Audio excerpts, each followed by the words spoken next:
chamava de capitalismo regulado.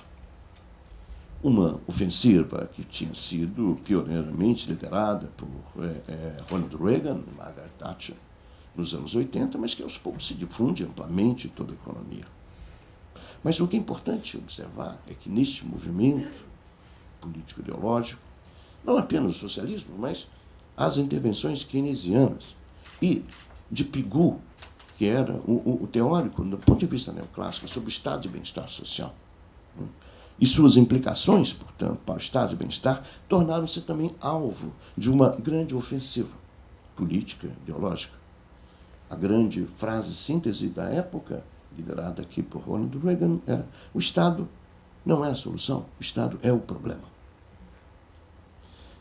Nesse sentido, há privatizações em massa, porque eu vou, daqui a pouco, definir diferentes modelos de privatização, mas a privatização em massa será guiada mais por essa mudança política e ideológica do que por mudanças na base técnica material. Só que isso vai ser mais verdadeiro em algumas regiões e menos verdadeiro em outras regiões. Mais verdadeiro em alguns países, menos verdadeiro em alguns países. Por que privatizar? Quais são os argumentos centrais? A privatização dos 90 foi defendida com base nos seguintes argumentos, em geral defendidas por governos, economistas e instituições como, por exemplo, o Banco Mundial. Primeiro, as empresas estatais, através de crescentes déficits, constituíam um peso ao orçamento público. 2. Eram empresas ineficientes ou intrinsecamente mais ineficientes do que a do setor privado. Em relação a isso, 2 argumentos estavam considerados nessa proposição. O primeiro era o da estrutura de incentivos. A ideia de que a empresa estatal, ao contrário da empresa privada, não remunerava eficiência e nem punia a ineficiência. O segundo era a da interferência de interesses políticos externos, políticos ou empresariais, ou internos, dos funcionários, capturando a empresa para fins privados ou ilegítimos, desviando-a do interesse público. Estes são argumentos gerais. Entretanto, nem o primeiro argumento, o macroeconômico, nem o segundo, o institucionalista, aqui eu vou falar sempre dos dois, o argumento macro e o argumento institucionalista, eram genericamente verdadeiros e nem poderiam definir um único caminho de arranjo entre o setor público e o setor privado. Com efeito, o foco posto no crescimento do déficit das empresas estatais, que foi um argumento principal usado, sobretudo nas economias em desenvolvimento, menos do que, claro, na Inglaterra, que já vou falar, que usava o argumento da ineficiência, não resiste ao fato de que este déficit refletia as grandes mudanças ocorridas nos anos 80, em que a dívida externa, o baixo crescimento, a mudança nos preços relativos, afetaram substancialmente essas empresas que foram utilizadas pelos governos para resolver essas questões, ou para minorar os problemas dessas questões, que acabaram, essas empresas, então, a internalizar os prejuízos decorrentes dos choques externos, em particular, de grandes transferências decorrentes do serviço da dívida. Do mesmo modo, o argumento da captura ou do ineficiente era muito vago e impreciso. Nos estados, com burocracias mais organizadas e visões estratégicas, essas empresas reproduziam alto padrão de eficiência. Nos demais, a ineficiência não distinguia tanto essas empresas das empresas privadas ineficientes também. Nenhum país na Europa teve tanta empresa pública como a Áustria, por exemplo. A eficiência das empresas públicas da Áustria era tão quanto as empresas privadas. Mas é porque a Áustria era uma economia, um Estado eficiente. A Anne Kruger, que foi diretora do Banco Mundial, e, ao mesmo tempo, uma acadêmica importante na economia neoclássica da escolha pública, ela popularizou a expressão rent-seeking, em busca de rendas. Rendas, entendido aí como sempre rendas de monopólio, rendas que decorrem do acesso privilegiado a posições proprietárias. Mas a expressão Rentseeking para descrever os esforços, expedientes políticos legais, tipo lobbying, ou ilegais, como, por exemplo, a corrupção, exercida por grupos de interesses privados para a criação, manutenção e transferência de rendas, licenças, subsídios, criação de direitos de propriedade, etc. Em sua formulação, esses esforços, em formulação dela, da Kruger, elas criam apenas rendas monopolistas e possuíam sempre uma conotação muito negativa. Não? Negativa sempre para o setor privado que, em vez de fazer os seus esforços de eficiência produtiva, estava fazendo os esforços de corromper ou influenciar a política pública.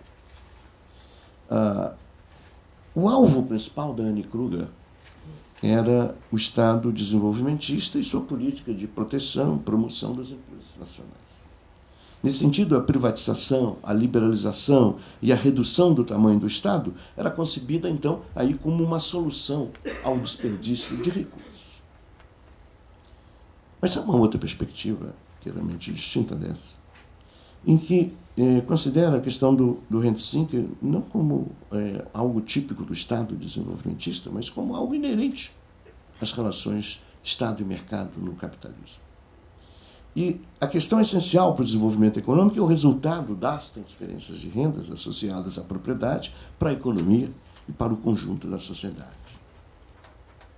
E isso depende, naturalmente, da capacidade do Estado de disciplinar, de manter, de coordenar as decisões face ao jogo das pressões privadas. Mas eu diria que a privatização em massa, como eu vou descrever daqui a pouquinho, ela constituiu, de fato, num amplo processo de rent-seeking ou de rent rights, quer dizer, direitos a rendas, em que grupos de interesses privados apropriam-se de rendas futuras e novos direitos proprietários através de operações financeiras consideradas vantajosas e legitimadas em nome de interesse geral do setor público. Diversas questões em que, nessas privatizações em massa, em geral, os governos ofereceram circunstâncias especiais ao setor privado, os governos retiveram ações, os governos colocaram diversas técnicas voltadas a reduzir o valor das ações previamente ao controle e à venda, em geral, às expensas do contribuinte e, em geral, também favorecendo grupos especiais de interesses que se apropriaram dos ativos vendidos massivamente e rapidamente. Nesse sentido, interesses especiais foram bem servidos às expensas de interesse geral. Isto decorreu em diversas circunstâncias, não necessariamente em todas as circunstâncias, mas eu já vou aqui evidenciar quais as que me pareceram mais complicadas. Mas, via de regra, a privatização significou, nos anos 90, um alargamento do espaço de acumulação privada em áreas previamente entendidas para a provisão estatal. Isso pode ser tanto da privatização das ferrovias na Inglaterra, ou da água na Bolívia, ou em todas elas. A incorporação de novas áreas em setores em expansão, como, por exemplo, as comunicações, foi um outro elemento muito importante. Mas as vias e os resultados desse esforço privatizante foi bastante diferente entre as economias e as regiões. Eu, ao estudar essa privatização nos anos 90, identifiquei diferentes caminhos. O que eu estou chamando de privatização em massa é o caminho percorrido pela maioria das economias da OCDE e a via seguida na Ásia. São caminhos diferentes. A privatização em massa, isto é, de empresas industriais, de empresas de utilidades públicas, de serviços de infraestrutura social, etc., etc., ela começou a rigor na América Latina, que é o meu objeto aqui, no Chile, nos anos 70. Ela vai se afirmar na Inglaterra, nos anos 80, e vai ter o seu zênite na Rússia, no leste europeu, e na América Latina, né? Em que, principalmente Bolívia, Peru, México, Argentina e Brasil. O Brasil é um caso peculiar e mais limitado de privatização. Nos anos não, mas, de qualquer maneira, segue essa mesma, digamos, está nesse mesmo bloco dessas transformações. A privatização nas economias da OCDE, com exceção da Inglaterra, não foi massiva, geral, irrestrita e profunda. Esteve concentrada em alguns setores de atividades e se deu principalmente em função de mudanças tecnológicas no setor de telecomunicações. O Estado reteve participação acionária minoritária, mas com influência importante sobre investimentos. A regulação pública substituiu a propriedade estatal. Esse era um outro tema que poderia ser muito importante numa discussão sobre isso, é que é a separação entre o público e o estatal, que, em geral, aparece sempre muito confuso nessa literatura toda, né? Mas é possível servir ao bem público sem necessariamente ter o controle estatal. E, como eu vou tentar dizer aqui, pode manter o controle estatal e a empresa ser totalmente privada e não servir ao bem público. Portanto, quando eu estou discutindo aqui sobre a importância da empresa estatal, a empresa estatal que serve a um bem público, não a empresa estatal que simplesmente tem os seus ativos controlados pelo governo majoritariamente. Ela pode ter uma lógica inteiramente privada a partir disto e, nesse sentido, não tem nenhuma função dela continuar sendo estatal, porque ela perdeu sua função pública. Portanto, aí o estatal e o público não são coisas idênticas, são coisas muito... Apenas a forma como se deu historicamente servir ao público por empresas foi através de empresas estatais. Mas isso se pode separar. Eu acho que isso seria um dos pontos mais importantes dessa discussão sobre privatização, é como reter a natureza pública de um bem público. Na China e na Índia, por exemplo, a privatização excluiu os setores considerados estratégicos. Os command and rights continuaram. A estratégia chinesa é o quê? Os chineses sempre têm frases, né? Deixe ir as pequenas, fiquemos com as grandes. Essa foi a privatização chinesa. As empresas estatais continuaram sob o comando do governo, sempre naturalmente observadas, geradora de déficits, etc, etc. Desde que eu estudo a China, mais longa data, eu vejo a observação de que os déficits das empresas estatais chinesas vão interromper o crescimento chinês. Mas isso são mais ou menos uns 20 anos. Na China e na Índia, a privatização excluiu setores considerados estratégicos, e o declínio ocorrido na participação das empresas estatais no investimento e na economia afirmou mais como resultado de um crescimento proporcionalmente maior do setor privado.